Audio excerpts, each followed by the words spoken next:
siapa Ka'ab al-Ahbar dan siapa Wahab ibnu Munabbih. Ini penting supaya apa? Kalau Abdullah bin Sabah sudah para ulama sepakat Abdullah bin Sabah ini adalah seorang Yahudi yang masuk ke dalam Islam dengan tujuannya untuk menghancurkan apa? Islam. Yang dari Abdullah bin Sabah ini lahir akidah Rafidhah. Lahirlah akidah tapi Syiah berupaya untuk menyembunyikan ya hakikat daripada Abdullah bin Sabah itu. Seakan-akan apa? Syiah ini buatannya sahabat Ali. Dan kapan sahabat Ali masuk agama Syiah? Kapan sahabat Ali mencaci maki sahabat Abu Bakar? Kapan sahabat Ali mencaci maki sahabat Umar? Dan kapan sahabat Ali mencaci maki sahabat Utsman? Dan Masya Allah, ada satu sejarah yang disembunyikan oleh Syiah ini, wal'iyadzubillah, terhadap sahabat Utsman radhiyallahu ta'ala anhu. Jadi sahabat Utsman, neneknya sahabat Utsman radhiyallahu ta'ala anhu itu namanya Ummul Bayt. Sahabat Utsman ini punya nenek yang merupakan bintu Abdul Muttalib. Jadi neneknya sahabat Utsman itu adalah bibi kandungnya Rasulullah sallallahu alaihi wasallam. Bibi kandungnya. Jadi saudari kandung Abdullah, saudari kandungnya Abdullah. Ini penting sekali. Ya. Jadi Abdul Muttalib ini punya beberapa orang anak perempuan dan sekian orang anak laki-laki. Salah satu daripada anak perempuannya Abdul Muttalib ini nanti menikah, kemudian punya anak perempuan yang kemudian menikah dengan seseorang yang bernama Affan namanya. Jadi anak perempuannya bibi, jadi ibunya sahabat Utsman itu adalah sepupunya siapa? Rasulullah sallallahu alaihi wasallam, sama persis kedudukannya dengan siapa? Sahabat Ali. Ya, jadi ibunya sahabat Utsman itu, ibunya sahabat Utsman itu sepupunya Rasulullah. Anak bibi kandungnya menikah dengan Affan namanya. Dari pernikahan ini lahirlah seorang anak yang bernama siapa? Utsman bin Affan radhiyallahu ta'ala anhu. Dan ini Pak disembunyikan oleh makhluk Syiah. Agama Syiah menyembunyikan. Kenapa? Karena khawatir kalau nanti orang-orang Syiah ngerti kalau ternyata sahabat Utsman itu siapa yang Rasulullah. Berarti selain sahabat Utsman adalah menantunya Rasulullah, berarti sahabat Utsman siapa? Anak sepupu ya. Dan kalau anak sepupu apa itu kalau sudah keponakan. Tapi keponakan jauh gitu ya. Keponakan dari bibi kan gitu kan. Yang jelas sahabat Utsman itu masih satu jalur, satu nasab dari pihak ibunya kepada siapa? Abdul Muttalib. Tapi sama makhluk Syiah disembunyikan. Kenapa? Khawatir kalau nanti orang Syiah ngerti, mereka akan tahu tentang kebohongan dari makhluk Syiah ini. Dan mereka tidak bisa lagi menjelek-jelekkan siapa? Sahabat Utsman. Jadi Pak, nanti orang-orang Syiah ini, makhluk Syiah ini, mereka telah akan berhadapan dengan Rasulullah sallallahu alaihi wasallam. Lama setelah mudah-mudahan oleh Allah ya. Termasuk mereka banyak menyembunyikan Pak. Jadi Syiah itu memang tujuannya untuk menghancurkan Islam dari apa? Dari tokoh-tokoh kaum muslimin. Jadi tugasnya agama Syiah adalah menghancurkan apa? Karakter daripada tokoh-tokoh Islam. Tujuannya apa? Supaya umat Islam tidak lagi berqudwah dengan tokoh-tokoh ulama mereka.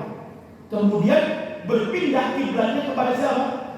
Tokoh-tokoh daripada agama Syiah yang suka berbohong, suka berdusta, suka mempermainkan ayat, suka membolak-balikkan apa? Fakta. Itu kerjanya Syiah. Jadi kita memang digiring, ya, digiring sama di Indonesia ini. Kita digiring, nggak usah percaya dengan Habib Rizik, nggak usah percaya dengan Ustaz Abu Bakar Ba'asyir, nggak usah percaya dengan kiai ini, nggak usah percaya, tapi percayalah kepada Beni Siregar. Buat film sayap-sayap, kemudian ada yang buat iklan kepak sayapnya. Kok cuma pakai sayap itu?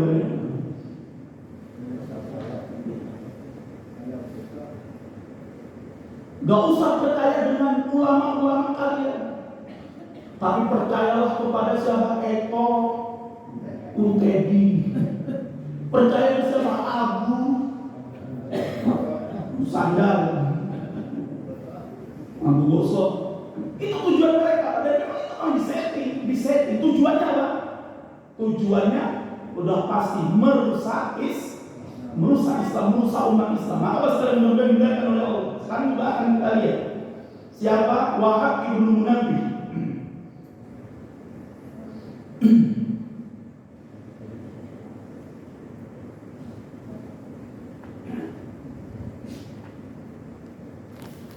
Yang pertama kita lihat dulu kisahnya Ka'ab al-Ahbar. Huwa Ka'ab bin Malik al-Humayri al-Yamani al-Allamah al-Hibr alladhi kana Yahudiyan fa aslama ba'da wafatin Nabi sallallahu alaihi wasallam wa qadima al-Madinata min al-Yaman fi ayyam Umar radhiyallahu ta'ala anhu bajalasa ashab Muhammad sallallahu alaihi wasallam fa kana yuhaddithuhum anil kutub al-Israiliyah wa yahfadhu ajaiba wa ya'khudhu sunan an sahabah wa kana husnal Islam madinat diyanah min nubala'i ulama. Kata para ulama, ya, di antaranya kita ambil dari kitab Siyar A'lamin Nubala yang ditulis oleh Imam Az-Zahabi, masyaallah ya.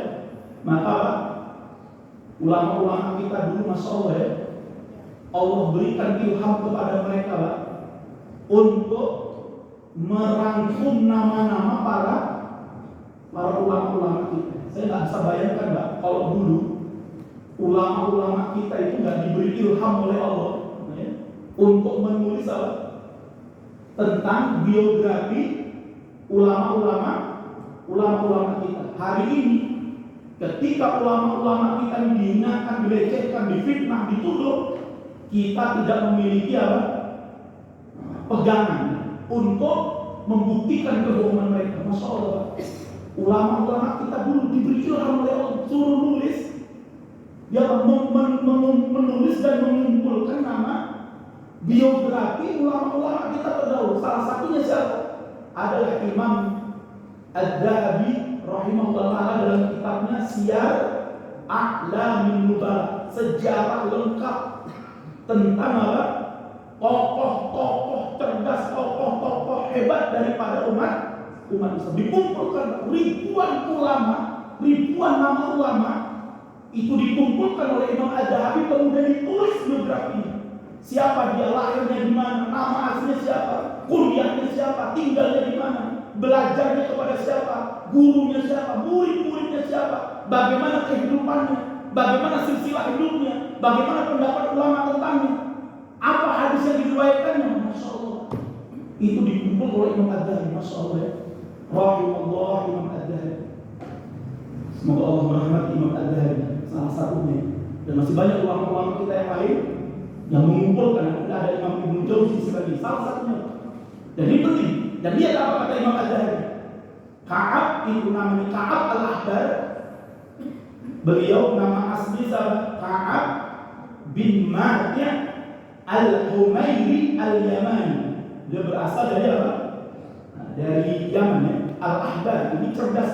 Ahbar itu dikaitkan atau dinisbatkan kepada Hibr. Hibr itu apa? Tinta. Makanya orang-orang Yahudi cerdas-cerdas, maka dalam Al-Quran Allah menyebut mereka dengan kata-kata apa? Ahbar, ya kan? Ahbar.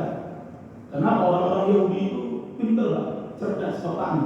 Tapi sayangnya itu nggak beriman. Ya. Sayangnya orang-orang Yahudi ini, ya, pintar, cerdas, tapi apa?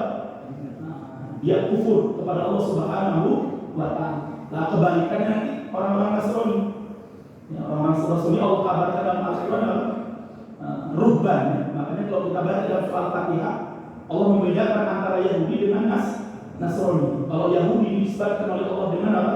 Al-Maghdub, sedangkan orang Nasrani disebut oleh Allah dengan kalimat apa? Ad-Dhalin, ya kan? Sedangkan kita orang beriman disebut oleh Allah dengan apa? An'amta alaihim. Masya Allah, ini penting. Ya. Kenapa orang Yahudi disebut oleh Allah dengan kalimat al-maghdub? Orang yang dimurkai oleh Allah, orang yang dimarahi oleh Allah. Ya. Karena orang-orang Yahudi ini cerdas, pintar, hebat. Ya. Namun apa? Mereka kafir. Mereka tidak mengamalkan apa? Ilmunya. Salah satunya dulu ketika orang-orang kafir Quraisy, ya, nggak yakin dengan kenabian Rasulullah Shallallahu Alaihi Wasallam, mereka datang ke siapa? Datangnya ke siapa? Datangnya ke Yahudi. Jadi orang-orang kafir Quraisy, pembesar mereka mengirim utusan datang ke Yathrib untuk menemui tokoh-tokoh Yahudi, ya, dan bertanya kepada mereka, ya, tolong kabarkan kepada kami tentang nabi di akhir zaman yang ada di dalam kitab kalian. Kata orang Yahudi ini, kalau memang betul orang yang ngaku nabi di negara kalian itu, yang namanya Muhammad, yang kalian sebut namanya Muhammad itu benar, dia seorang nabi, maka apa? Tanyakan kepadanya 3 hal. Kalau Muhammad bisa menjawab 3 perkara ini, pasti dan sungguh dia seorang nabi, dan segera ikuti dia. Segera itu nabi benar. Tapi kalau nggak bisa jawab, ini nabi palsu, bukan dia palsu ya, nabi palsu.